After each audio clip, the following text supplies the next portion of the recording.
Good morning everybody. నేను మీ doctor Vamsi, diabetic specialist. డయాబెటీస్లో పేషెంట్సే కాదు, doctors కూడా నెగ్లెక్ట్ చేసే ఒక కాంప్లికేషన్ ఉందండి. అదేంటో మీకు తెలుసా? Diabetic retinopathy.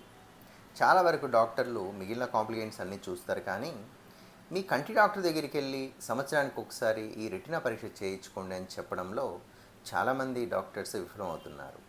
అలానే చెప్పిన వాళ్ళల్లో కూడా పేషెంట్లు చాలామంది కంటి పరీక్షలు చేయించుకోవట్లేదు. మరి ఈ డయాబెటిక్ రెటినోపతి వల్ల ఏంటి నష్టము?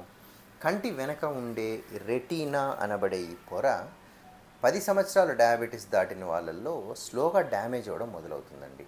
ఈ రెటీనా పొర ఒకసారి డ్యామేజ్ అయిందంటే దాన్ని లేజర్తో కాల్చి మిగిలిన రెటీనాని వాడుకోవడం తప్ప మనం చేసే ట్రీట్మెంట్ ఏముండదు. కొన్ని రకాల ఇంజెక్షన్లతో దాన్ని కొంత కాపాడుకోవడం జరుగుతుంది, కానీ ఒకసారి డ్యామేజ్ అయిన రెటీనాని మనం ఏమీ చేయలేము. So yearly once diabetic retinopathy testing తప్పనిసరిగా మీ కంటి డాక్టర్ చేత చేయించుకోండి. Thank you.